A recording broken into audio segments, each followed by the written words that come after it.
Hello, hello. This week is another solo episode. My wonderful guest got food poisoning. So these things happen. I wanted to do a solo one soon anyway, just because I think it's important for you guys to get to know a little bit more about me.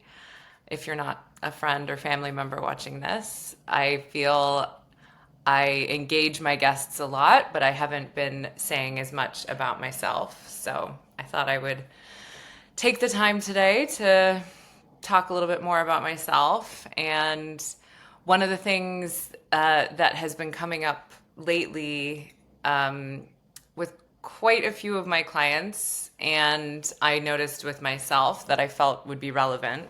So I know that I've mentioned before many times that I'm a therapist. So mental health is really important to me. And I've noticed a lot over the last year and a bit, as my private practice has really picked up speed, and I've been working almost exclusively with clients one on one for over a year now in private practice. So, no longer in a clinical setting where I have other colleagues to speak with. It's just been me.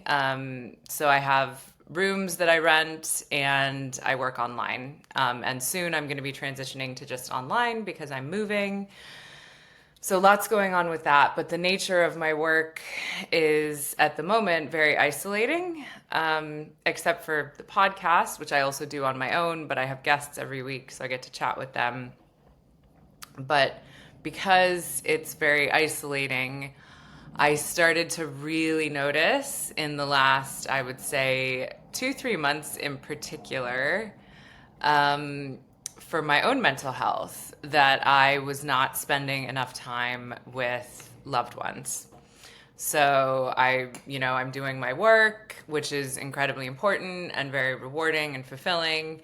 And then to work with clients, especially at the level that I do, um, I have to make sure that I am 110% feeling good in my body and in my mind. So my social life took a bit of a has taken a hit, just because I want to make sure, because it's my own private practice and I'm not willing to take any risks or sacrifice anything. It's all my focus is my clients and growing my business. So socializing just has taken a back seat for the last year or so.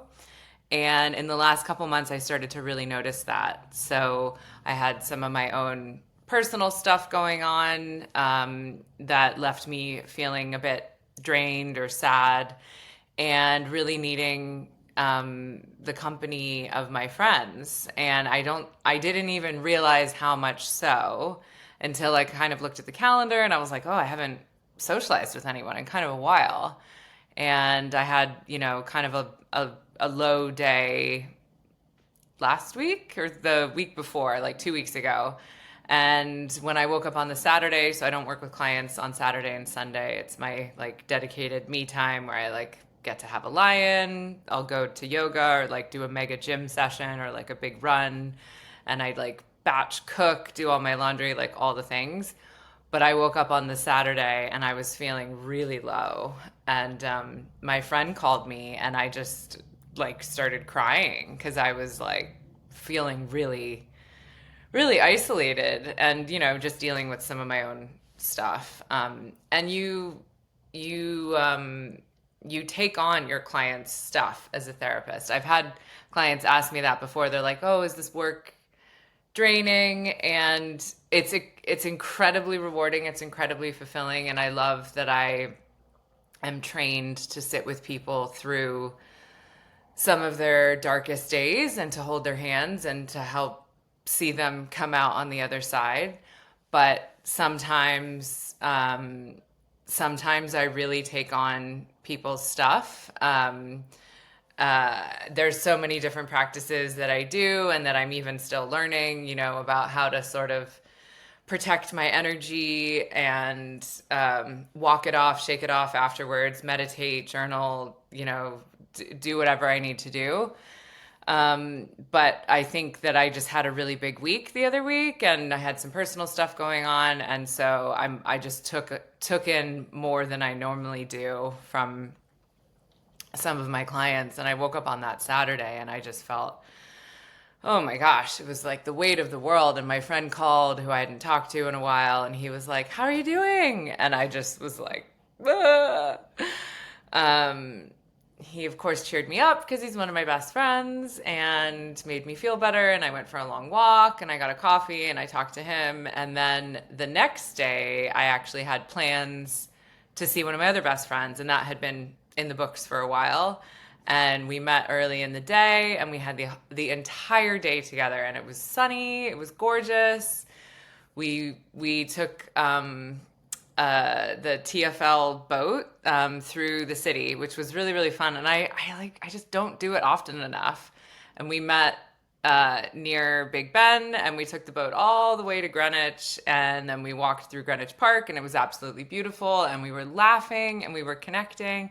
It was like as soon as I was with my friend in the sunlight, it was like a switch had been flipped, and I felt so happy. And we had such a wonderful day. And then we got food, and we sat in this really beautiful pub in the evening, and watched the sunset on the river. And then we got the boat back, and it was so lovely. And I woke up on the Monday and I was completely restored, completely. And it made me reflect on depression, which I wouldn't say that I typically, historically, that's a thing that I've struggled with. I would say when I was younger, when I was in my late teens, early 20s, and through a bit of university, I definitely struggled with anxiety, and that was when I started having panic attacks. And that was really, I didn't know, I hadn't done any psychology really at that point, and I had no idea what was going on with me. And that is one of the catalysts that led me into doing this work, because I was extremely unsupported at that time, and I had no idea what was going on with me or how to take care of my mental health. And I would say I probably did all the wrong things at that life stage. It was really bad. Anyway, fast forward, that was a very long time ago. But I'm now so almost like religious about all the things that one needs to do to keep their mental health in check. And when clients come to me and they're experiencing depression or anxiety, first things first, I say on my website that I'm a holistic therapist and coach. And first things first, always, I'm like, let's do a little life audit, right? Like, what are you eating? How are you sleeping? What's your sleep cycle like? Are you a night owl? Are you a morning person? How much do you exercise? What is your support network? And like, what's your work look like? What's your stress levels look like? And we go over all these things. So I kind of had to pause and do a little audit of myself. And while I'm so meticulous about making sure I tick all of those boxes, work-life balance, I have a cap at how many clients I'll see in a day. I know not to have clients too late in the evening because my energy starts to flag later in the day. I'm definitely more of a morning person. I love sleep. Sleep is a non-negotiable for me. If there's anything that is going to mess with my sleep and I'm seeing clients the next day, it doesn't happen. So that's why my social life has taken a knock. I will not have any alcohol if I'm seeing clients the next day. I have to work out every day. It's a non-negotiable for me. If I'm not exercising, I feel bad. I feel like shit in my body. So on days where I don't do as much exercise, it still always is a minimum 10,000 steps a day. So like I know myself, tried and tested, and I know if like 2 days of not exercising happens, then I start to feel cranky. It's like I've accumulated energy in my body. It's definitely a release. It's an energetic release. And when I have quite a few clients that are also, they exercise is like an antidepressant to them. And I really think, exercise in particular, it's a huge one. And so if people are feeling really down in themselves, like the first thing I try to encourage them to do is to just go for a walk. I'm like, if you don't have time for anything else, go for a 10-minute walk. Makes a huge difference. So anyway, rewinding back to 2 weeks ago when I was really feeling it, I had to sort of assess myself. And I was like, well, I've been doing the sleep thing really well, getting lots of exercise. I'm like a psycho about what I eat. I'm like a really, really, really healthy eater, and I love cooking. So I like to batch cook and lots of veggies and yeah, lots of protein, all of that. I'm like really good on that. But I realized I don't think I like realized how much I wasn't seeing people. I was seeing my clients, but they're coming to me for support. But then I was coming home and was feeling, having days where I was feeling down or feeling isolated, and I wasn't getting my social fix. And it really hit me how important that is 2 weeks ago. So to go over some of the pillars for anyone who is struggling with depression, and there's various kinds, obviously. Chronic depression is something that someone might have struggled with for their entire life, right? Just not feeling happy. And, when something like that happens, when everything else has been exhausted, anyone with chronic depression, you should be working with a therapist and a psychiatrist, and you probably need to be on medication to help regulate your mood. So that's a separate one. But then the other depression, which I think is a lot more common, which is something probably all of us have experienced at one stage or another, is situational depression. And that can happen, post breakup, after the loss of a loved one. You can have bouts of depression. It's one of the stages in the 5 stages of grief. So denial, anger, bargaining, depression, and acceptance are the 5 stages of grief.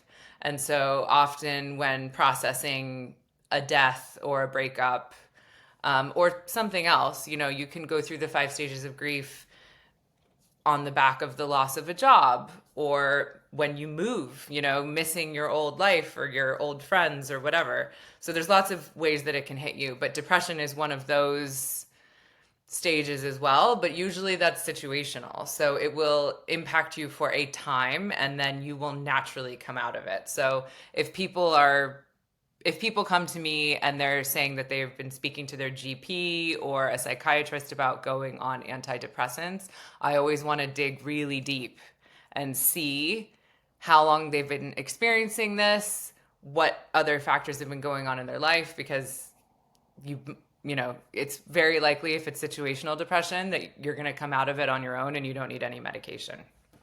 So anyway, I am in no way saying that I have depression or that I had depression, but I can note the symptoms. And I think that I had a couple days where I was feeling really, really down. And when I went through that audit and I realized that I hadn't been seeing friends or loved ones, I was feeling kind of down. And it was honestly like night and day. After I had a day with friends, my cup was immediately filled up again, and it energized me for the following week. So now I have a really busy June ahead of me, and I had a bunch of people over last weekend, and so I'm booked in, and I've got friend dates, every single week now for like the next 6 or 7 weeks, and then also I'm moving, so it's going to be a lot.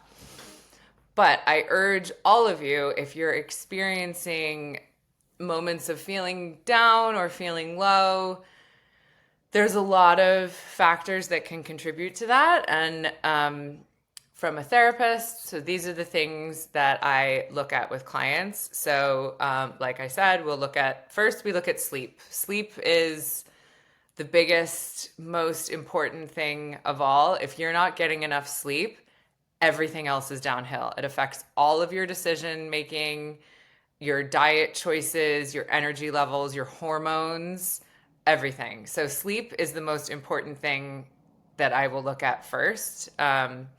when I was working in the NHS and I could only do really short term with my clients, if I could do nothing else, I would help them improve their sleep. And sometimes that was just game changing enough. So, sleep, most important of all of the things, get your sleep on track, whatever that takes.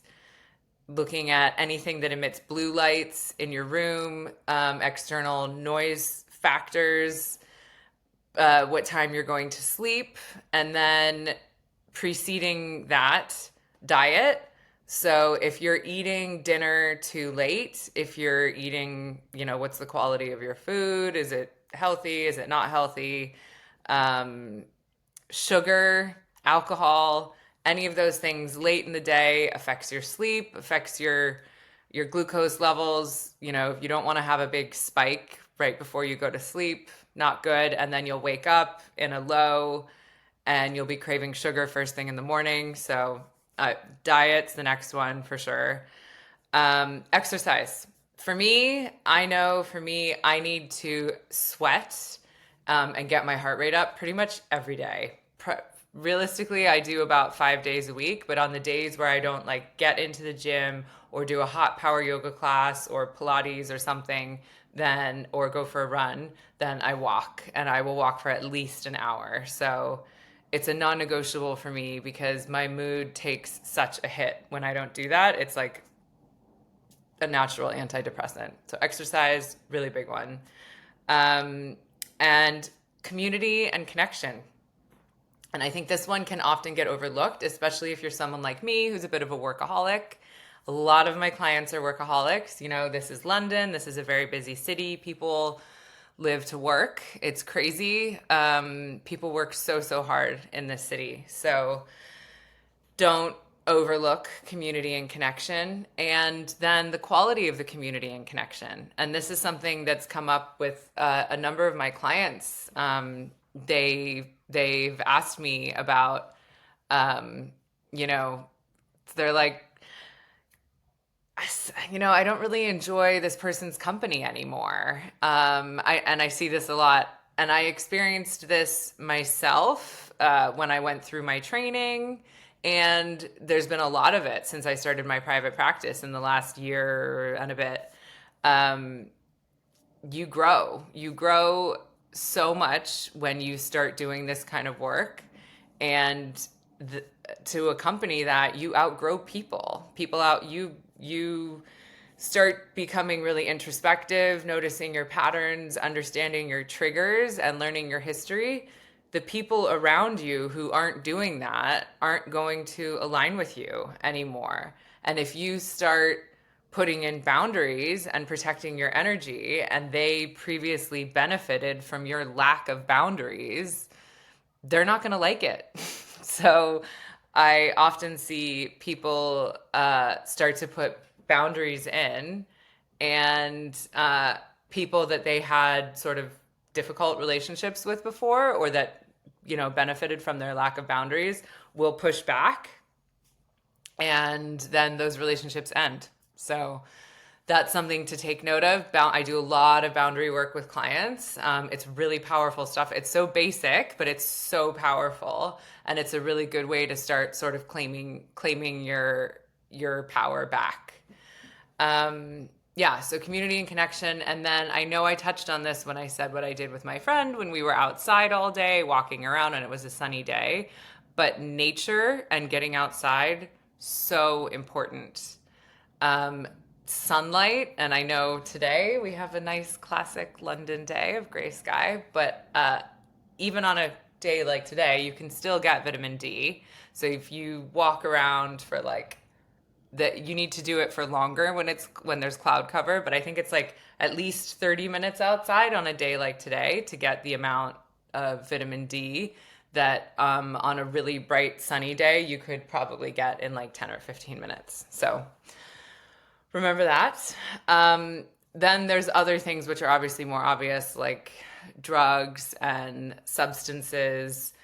And then moving into the next tier is like meaningful work. So obviously my work is incredibly meaningful to me, and I love what I do. But I would say on a basic level, for anyone out there who's struggling with like low mood or just being like, what's wrong with me, take a little audit and go through the things that I just listed. So sleep, diet, exercise, community and connection. And then with the community and connection, make sure, well, I'm not saying you need to switch it all up immediately, but have an awareness of how the people that are getting your time, that you're spending, your precious free time with, how do you feel after you spend time with them? Because that's a big one too sometimes. If someone is getting the majority of your time, your downtime, and they're potentially a problematic person in your life, or every time you see this friend afterwards you feel exhausted or you're frustrated or you're angry, take note of that. Just have a little inventory and be aware. Just have awareness. And for me, I know I had like a real big friend audit throughout my training and over the last couple years. And if you are someone in my inner circle, like, then you fill up my cup and I love you very much. The people that don't, it has to be a completely reciprocal relationship for me. My cup needs to be filled up. I need to feel happy and loved. And obviously, there's ebbs and flows with any relationship, but you really notice it when you start to become more aware of this. You really, really, really notice when someone is draining you or taking your energy. So that's something to be aware with community and connection. And then the other quick fix, and I think for city dwellers, it's a big one. It's nature and sunlight. So you might even be able to get the sunlight, but like if you can go to a park instead of just walking down a busy high street, or if you can leave the city on the weekends and get into nature, like it's so good for you.